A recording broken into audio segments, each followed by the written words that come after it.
Welcome to the Stories Told podcast. This is episode 50, an Enchanting interview. This is the Stories Told podcast. Two authors talking about stories in movies, TV, and of course, books. I'm Michael Grayford. I write action-adventure stories in fantasy and sci-fi worlds, sometimes for younger readers and sometimes for adults. And I try to always inject at least a little bit of humor. And I am author E.W. Barnes, and I write action-adventure, time travel novels, and space opera science fiction. Thousands of years, thousands of worlds.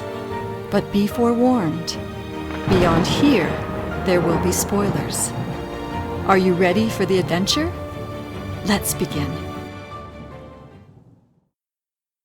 Welcome back to the Stories Told podcast. I'm author E.W. Barnes, and with me is author Michael Grayford. And today we are pleased to welcome USA Today best-selling author Melinda Kucsera. Welcome, Melinda.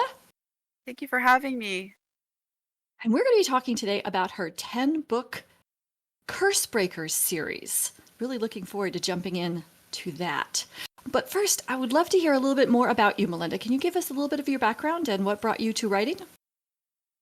Telling stories from when I was really little, because I don't know, they were just always there. Some people have imaginary friends. I had characters, fictional characters who wanted me to tell their stories. So I did. I mean, I was the oldest child of three, so I mean, I had siblings and they couldn't escape me. So they, because as the oldest child, you get asked to watch your brother and sister, so they had to listen to my stories. And then my sister told me I should write them down, and I did. And then she told me I should publish them, and I did. Unfortunately, I didn't publish them until after she passed away, but I think she would have loved them. Yeah, so I write epic fantasy books, and sometimes the characters in the books rescue me. Yeah, I just kind of do whatever they tell me to do because they don't listen to me. There's never been an outline that they didn't like completely destroy or wander off and away from in like the first chapter. Leave me like, wait, we were gonna do something different in this book. Yeah, so that's me. I write fantasy books with the fun kind. When I read your book, one of the things that I actually really enjoyed was at the beginning and the end of the book, you have an invitation for readers to join your newsletter, which is an invitation from your characters. Yeah, I love that.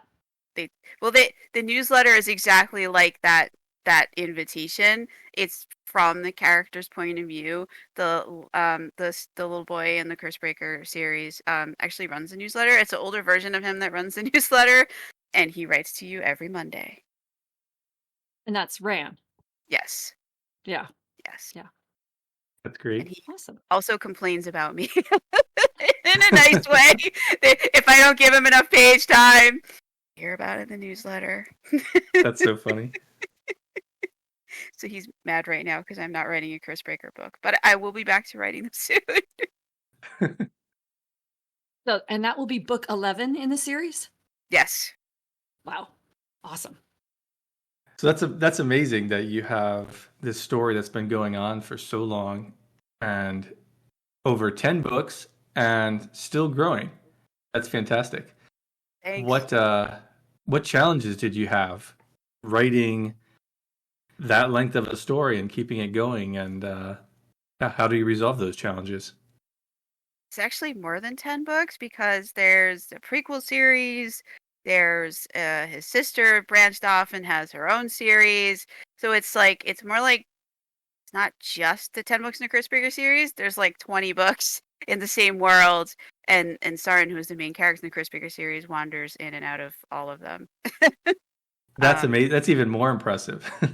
Yeah. So what challenges do you have keeping that world going and filling it and making everything consistent?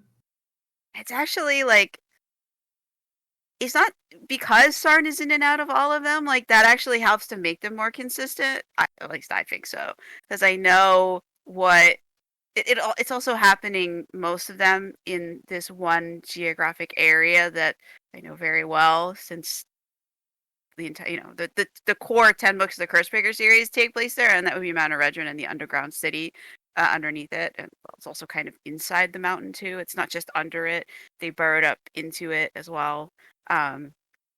So for a while, I was like, "Is it the city under the mountain? Is it the city inside the mountain? Like it's kind of both. How does one describe that?"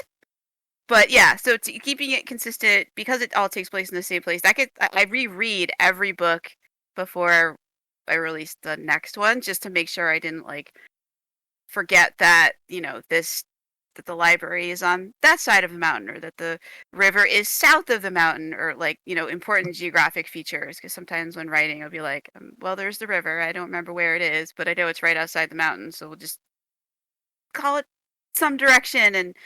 And I'll go back and reread and like, oh yeah, it's south. It is definitely south.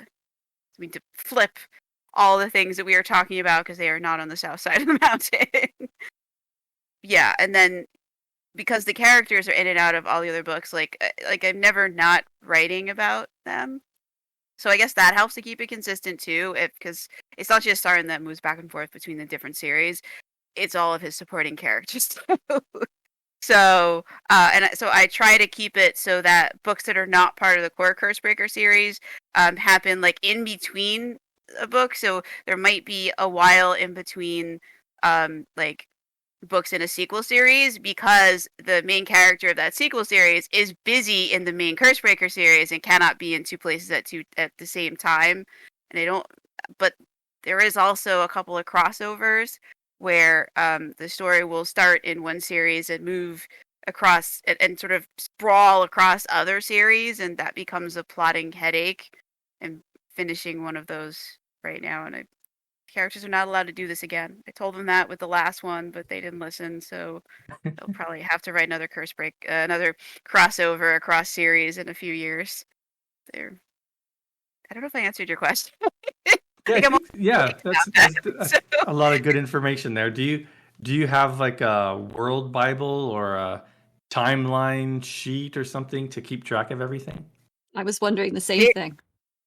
I had one before I started publishing, and then I never updated. So it's all in my head. That's why I reread them a lot, because sometimes I forget. Yeah. I know the big mountaintop moments, like and like all the events that are in the core Cursebreaker series, because that is my heart. So those I never forget, but like sometimes in like the sequel series, I'm like, they do this yet? When did they do this? So especially like before an interview like this, like I have to double check of like, because sometimes I forget in which book certain things happened. Thankfully, books are now searchable because we all have them as Microsoft Word documents. And I know that you have some very dedicated fans who respond very positively when you do Kickstarters for unique versions of the books in your series. And I think if you ever got around to putting together a world Bible, I bet they would grab that up very quickly, the fans of this series. Maybe I should update. The old one was like 300 pages, and like there's stuff about stories I haven't even written yet in the old World Bible. Yeah, that's the problem with Word Bibles. I have a World Bible as well for my current series, and there's spoilers in it, so I don't want to release it to my readers until the series is complete. So yeah, I know what you mean. Yeah, I mean, it's something to think about. The question that I was going to ask you was about how you developed your plot arcs, but you kind of already answered that. Your plot arcs are frequently driven by your characters. There's a few plot arcs that I started, and the characters were like, no, this is not how it's gonna go. And the example I always give of that is like, so at book 1 is mainly from Starn's point of view. Book 2 is not from his point of view. It is not what I intended to write at all. But Gerlo decided that we needed to tell a certain story, and he wouldn't take no for an answer, and wouldn't let me write anything else. So book 2 of the Cursebreaker series is not Starn is like barely even in it. It sounds like the story writing process for you is almost like driving horses on a wagon, and the horses are are the ones pulling the wagon and keeping things going. Is there anything that you do to help control the reins? Like, yeah, once they like start off on something, I'm like, okay, it looks like you're headed towards here. I'll brainstorm and like plot out, okay, if this is actually where you are going, then we need to do these things. And sometimes I'm right and they will do those things and they're like, okay, we're okay with this plan. We accept this. We will do this, but we're also going to do these 5 other things you didn't think of. But we will still get to this destination. And sometimes they're like, I don't like that at all. I'm going to take a left turn here for no apparent reason that you can see, but trust me, there is actually a reason, and you will see soon. And I'll go back and cross out that outline and try and figure out, okay, where are they now going, and what logical things might they need to encounter on the way?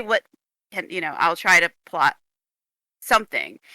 And sometimes they'll be like, all right, I see what you're doing there. I kind of like this, but I'll maybe do some of this. But I'm still not, that your destination isn't quite right. Your reasoning isn't quite right. All will be revealed. Trust us. Just trust the process. Follow us along. And sometimes they get themselves into like really big problems that I don't know how to solve because it was not where I thought the book was going. And I have to figure out how to get them out of the problem because they don't get themselves out of the problem. They leave that to me. That's great. You find yourself having to do a fair amount of editing or reworking, like once you get to the destination, it's like, okay, this is where we're going. Is there a lot of rework when you go back to like the beginning to edit the story, or does it flow pretty much the way, cohesively from the beginning to the end? Because the stories are so character driven, like they flow cohesively from one to the other.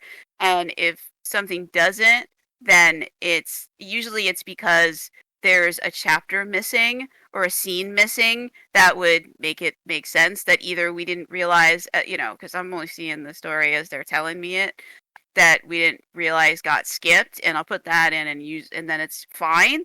But I have like one rule which gets me into a lot of trouble, is that if one person outside of me has read the thing, I can't change anything. Like I can add something, I can't take something out. So if something doesn't work, I have to make it work.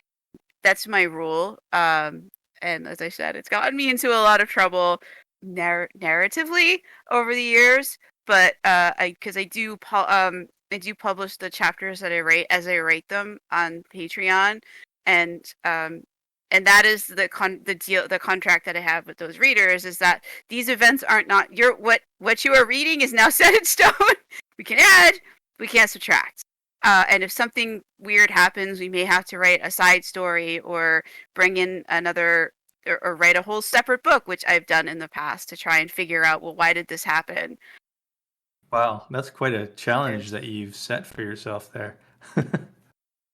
So you are writing the chapters, and then as you go, you post them up on your Patreon account, and that's it. It's like this is what happened now in this universe. This exists. I may have to add some things to explain it or tweak some things, but what you wrote originally doesn't unhappen. Right. That's pretty amazing.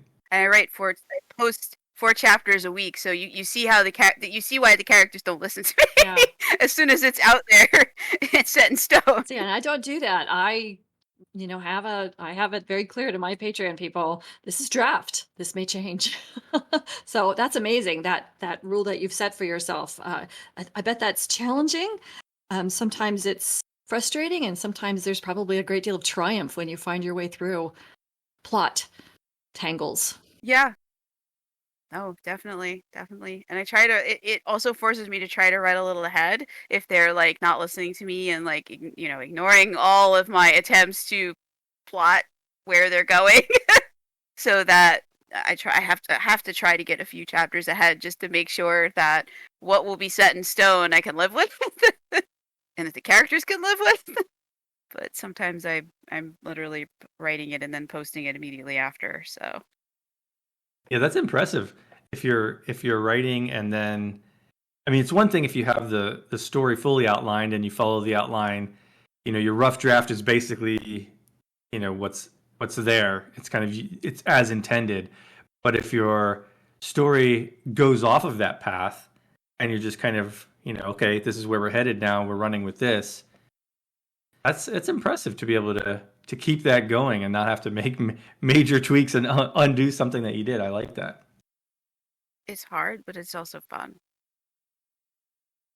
Yeah, it must be like, my co-host said, very rewarding when it works out at the end. Yeah, and it's a pain when it doesn't.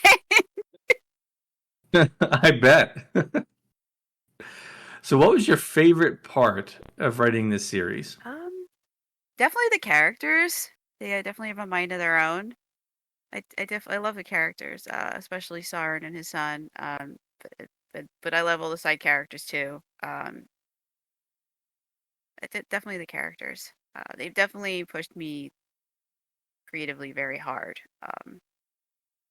And what's your least favorite part of writing this series? Though it sounds like it might be when the characters send you off in a direction you weren't expecting.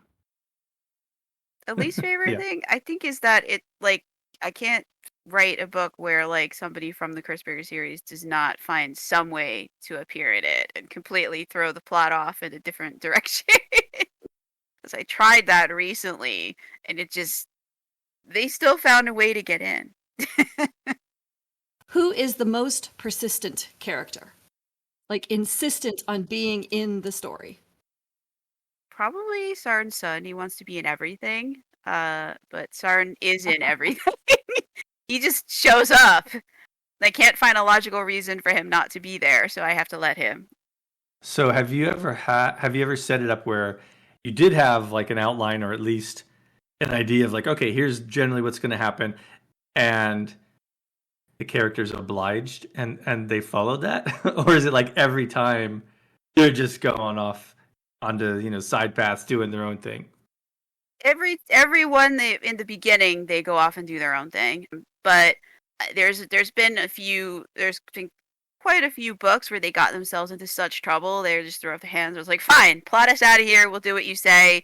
So there's books that had to discover the beginning because they wouldn't do the beginning I wanted to do, but then I got to script the end because they were like, okay, we give up. We don't know how to get past this. We got into such trouble that we don't know how to deal with this. Plot us a way out of here. So the end of the book is usually more heavily plotted than the beginning. Even though I do outline everything, they just for some reason they're more willing to stick to the outline at the end of the book. Maybe they're tired. I don't know. They're just more reasonable then. That's so funny.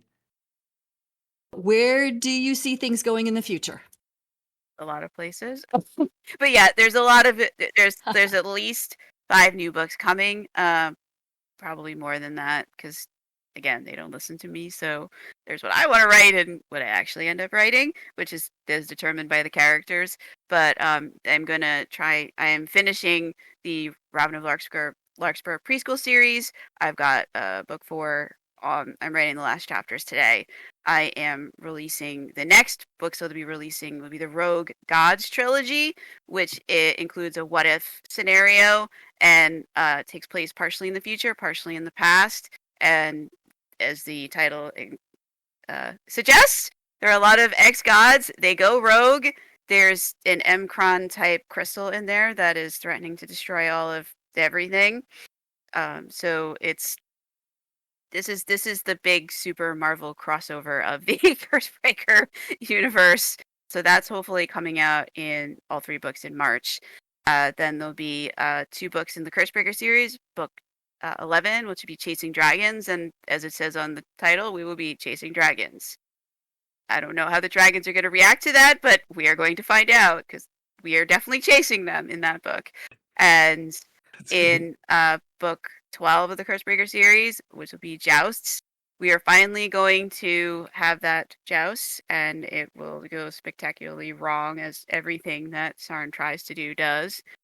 And those are the books that the characters have agreed on. There will definitely be more than that, but they don't agree on what the books after that will be. So those are the only ones that I can say with absolute certainty are definitely coming this year or the very beginning of next year. Fantastic. And for our listeners, links to find Melinda and her books are in the show notes. Thank you so much, Melinda. This has been a lot of fun. We really appreciate you joining us here today. Yes, thanks a lot. Me. Thank you again to Melinda Kucsera for a terrific interview. When we prepared for this interview, Mike and I both read the first book in the Cursebreaker series. It's called Cursebreaker Enchanted, and I'm going to read the synopsis from the series page on Amazon. This is the description from book 1. Start no fires. Carry no weapons. Do no harm. Follow the rules of the enchanted forest and live. Break them, and you will die. Sarn wakes in the enchanted forest far from home, with nothing but his magic, the clothes on his back, and the 3 rules he must not break if he wants to survive. Monsters and murderous trees, twisted by the same dark magic he found earlier, stand between him and home. To save his family, Sarn must unravel a mystery before it claims any more lives. But he's never done anything like that before. How will Sarn solve this deadly mystery and defeat its architect before he loses everyone he loves? Cursebreaker Enchanted features 2 fantasy adventures starring a loving father and his young son set in an immersive world of intrigue, dangerous monsters, missing heroes, and magic. So let's talk about what we enjoyed about this book, because I enjoyed this book. Yeah, for sure. First of all, I like that description. I thought that's cool. It was a good setup for the story. And also, it's a good thing that Sarn has magic, because he would have been dead many, many times over the course of the story. There's a lot of danger this kid gets put into. It's funny. Yeah, I really like this. It has some great world building, some really cool ideas in here. Not just the magic, but the setting and the characters. And I wanted to see what you thought about this, because I feel like this relates to something that really came through in the interview portion of this, which is the characters. For me, the characters were the standout of this story. They're all very distinct, very unique.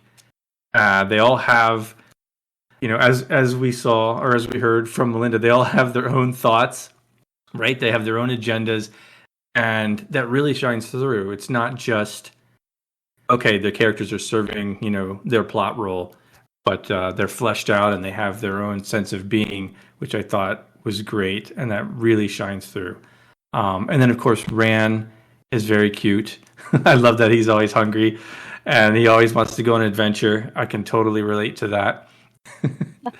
But all the characters, I think, they come through really, really well.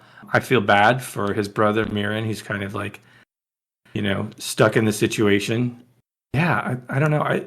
They all had their own voice and they all spoke to me in different ways. And, everyone, you kind of feel for their position, right? You kind of get their viewpoint and you can relate to it. So I thought that all worked really, really well. And there's a lot of good mystery here that gets unveiled over the course of the story. You're constantly wanting to know what happens next. Yeah, I enjoyed it as well. But I want to hear what you thought about specific things. I agree with you about the characters. It reminds me, do you remember when we watched the film Enemy Mine? And there were some supporting characters who were so non-distinct that you could have stuck anybody into those roles because they were clearly there just to react to a situation or move the plot forward. And it could have been any person in that role to do whatever was intended to do, but it didn't matter who the characters were. And there is no character in this story that does that. Every character in this story has a purpose, has a personality, has a depth and 3-dimensionality that just brings the whole story alive. And the amount of work that went into doing that is just staggering, because there's always a character who is necessary for a scene who you may never see again. Sometimes we don't even give them names, but that doesn't happen here. There is a great deal of thought and care put into every single character in this story, and I just love it. And I agree with you about the world building. It is stunning. It is so in depth. There is just layer upon layer upon layer of information and mystery and history that gets slowly unveiled and slowly unfurled. The other thing I really, really enjoyed about this is that, and I'm not going to give any spoilers here because we want people to read the book and not have any spoilers. But there's a mystery that starts this story, and then there's layers of other mysteries that are woven into it. And the mystery that gets solved doesn't solve the rest of the layers. So if you want to know what's going on, you have to keep going. You have to, in order to get the whole mystery revealed, you have to move on to the next in the series. And it's done very, very well. It's not just, I'm going to add this mystery here so that you have to keep reading so that, I have more books to read. No, it's almost like this was planned out from the very beginning, that these mysteries will unfold very slowly and you have to move through the whole series. And I think it's very deftly done.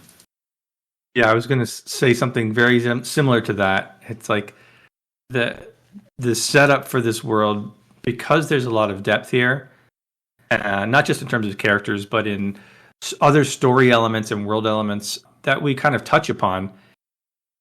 You know that the world is fleshed out, and you know there's more to learn about, and that there's other adventures to be had. So it's not just like a gimmick. Oh, I'm going to leave this on a cliffhanger, and here's the next thing to come. And it's like, no, it's more just that there are things that are brought up where it's like, oh, I would like to know more about that, right? It's not critical for this story, but there's clearly something else. There's something else there that's going on, right? And hopefully, in the future books, we tackle those things, and I'm sure Melinda will do that, or has done that, given that there are 20 plus books in the series now, in this world. And I also wanted to, before I forget, agree. Ran, Sarn's son, is really sort of the bright, sparkly center of the story. Sarn is very important, and Sarn is the key character of the story, but Ran is just this he's just like, I just think of him as bright and sparkly. He is adorable. And I think Melinda did a brilliant job of fleshing out this character and making him feel like a real kid. I mean, he feels like a real kid. Yeah, that was something else I noticed. Right, the characters feel appropriate for their age and for their role and their position in this world. Yeah, she did a great job with that.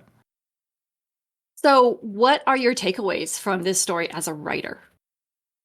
Oh my God! I mean, my biggest takeaway is the one that we hit on, is making your characters distinct in the world, and not just distinct, because a lot of times, I think if you are in writing groups or you read about writing techniques and things like that, they talk about giving your character, a quirk or, a certain way of speaking. But as we see in this book, there's more to it than just that. I think one of the key things is giving your character their own life and their own agenda, their own drive. That really, really helps that character feel different from the other characters, even if they talk the same, even if they're at the same level, in society, they're in the same role as another character. If they have their own unique goals, the character's distinct. Like, that's a huge thing. So that's my biggest takeaway. How about you? That's a fantastic takeaway. I agree. The depth of the characters, making them individual, making them real, every single one of them is such a valuable thing for the reader experience. And I agree, that's a huge takeaway. My other takeaway is about the world building part and about the mysteries that are laid out. And what you said, I liked how you phrased it as, it's not a gimmick.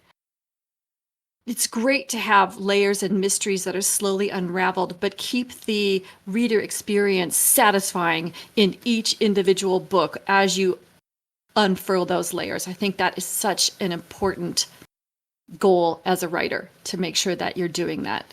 Keep them interested, but also keep them satisfied. Yeah, that's another huge thing. I haven't published an epic fantasy story yet. I have written one, but it was my first book and it needs a lot of reworking and editing. So as I get back, once I get back to that, these are going to be great things to keep in mind for me for that. Absolutely.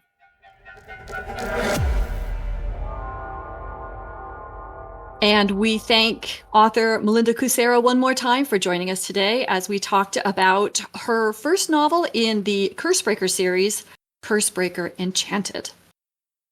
A big thank you to our Patreon supporters and all our subscribers. We're so grateful to you for your support and your encouragement. The Stories Told podcast is available on multiple podcast platforms, and we thank you for liking and subscribing or following, depending on where you're listening. It may not be a big deal to you, but it means a lot to us. You can find Michael Grayford at michaelgrayford.com and E.W. Barnes at 1000years.com, and those links are in the show notes. Join us next time as we talk about the story told in the 2018 film Ready Player One. Thank you, Mike. This was a lot of fun. Yeah, thank you. This was a fun read, and I encourage people to check it out. Check out Cursebreaker Enchanted, and know that not only will you have a good, fun book to read, there's an entire world of books in that series to check out. And we'll see you next time on the Stories Told podcast.